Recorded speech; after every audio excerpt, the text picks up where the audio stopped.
Sa local na amo mo, wala kang day off. Wala. Magkano sahod mo dun? 1,700. 1,700. Oo. Pero natapos mo yung 2 years mo. Oo. At least natapos mo yung 2 years mo. Oo. At least ngayon, sa expat ka na. Expat na weekly off ka na. Ang pinaka-better kasi dito, gawin mo munang option na makalabas ka ng trabaho sa labas, mag-expat ka, o may mga applicants ako na pag weekly off nila, nag-aaral sila. Para pagkatapos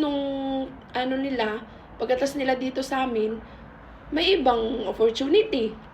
Yung iba, nag-aaral sila ng nursing assistants, nagki-caregiver, tapos after nila dito, kasi ngayon, may weekly off na kayo. Pero dito naman, sa day off, example, hihiramin ng client yung day off nyo, bayad yun, babayaran niya yun. Sharjah ka? Oo. Talaga? Dito ka lang. Dati kasi nasa rin ako ng first. Pero dito ka lang dito ka lang, dito ka lang nag-abroad, di ka nag-Qatar. Hindi ako dito lang sa Dubai. First time mo sa UAE. Ilang years ka na dito? 8 years. 8 years?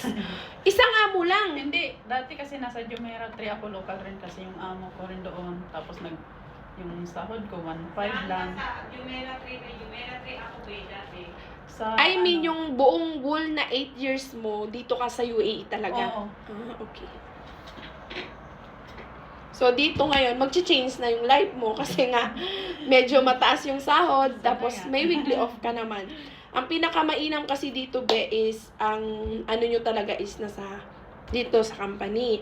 Either, yung mga expat kasi, hindi natin yan kilala.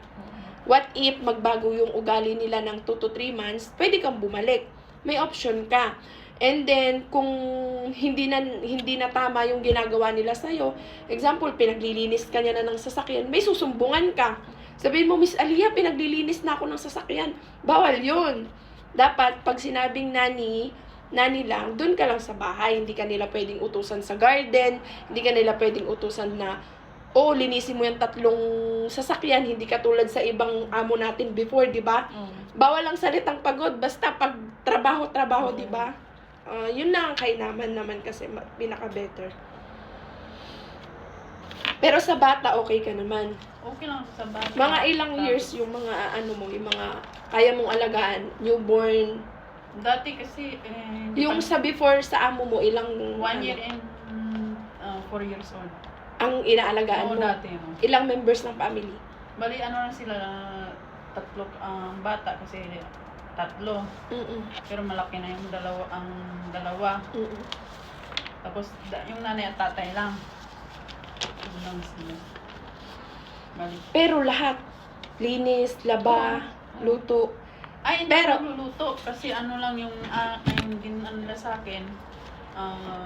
House Dito maid. kasi, ang kaibahan lang dito, minsan kasi may nagsasabi sa akin na, Miss Aliyah, gusto ko kasi na, kaya gusto ko expat, gusto ko na may pahinga. So, dito naman, usually may pahinga talaga. Pero ang trabaho, same lang din. Same lang din ng amo mo na local before. Pero dito, meron lang talagang time ng weekly off ka, tumaas ang sahod mo. Pero yung usually, yung routine, same lang din talaga na full-time siya. Kasi pag sinabi mong full-time, ang mga expat kasi hindi naman yan hindi naman yan pag sinabi nila na, kailangan tapusin mo yung bahay ng ganito, sila hindi. Wala silang pakailam sa linis, be. As long as na inaasikaso mo yung bata, pag matapos ng bata, tulog yung bata, tsaka mo asikasuhin yung iba. Hindi ka sila katulad ng iba na kailangan pulido hanggang hapon matapos, di ba? Dito naman may time naman ng trabaho and then may time naman ng pahinga.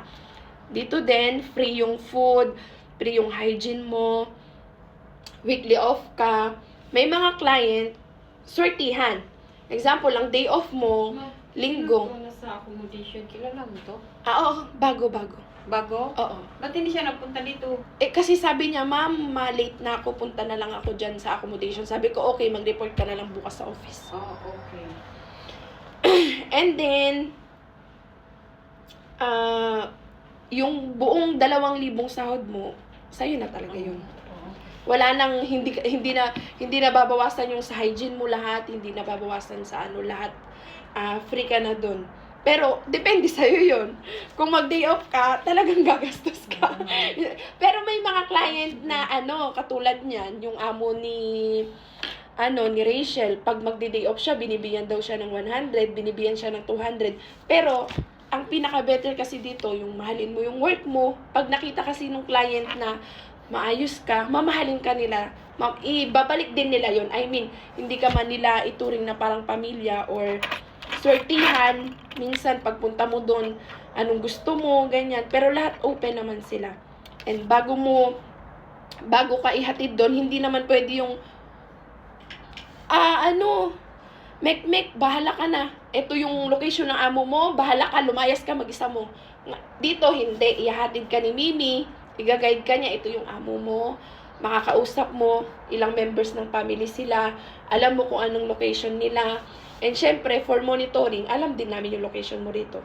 Para in case of emergency, maano kita kasi hindi naman natin alam. Mamaya sabihin mo, Miss Aliyah, hindi ko na ganito, sunduin mo ko ganito. At least, dito, alam namin yung location mo bago ka ihatid. At alam namin yung details ng amo mo. Hindi naman namin pwedeng iwanan ka lang doon ng walang-wala.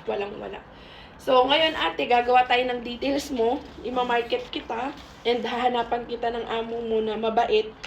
Pag mabait daw, mas mabait din ang amo.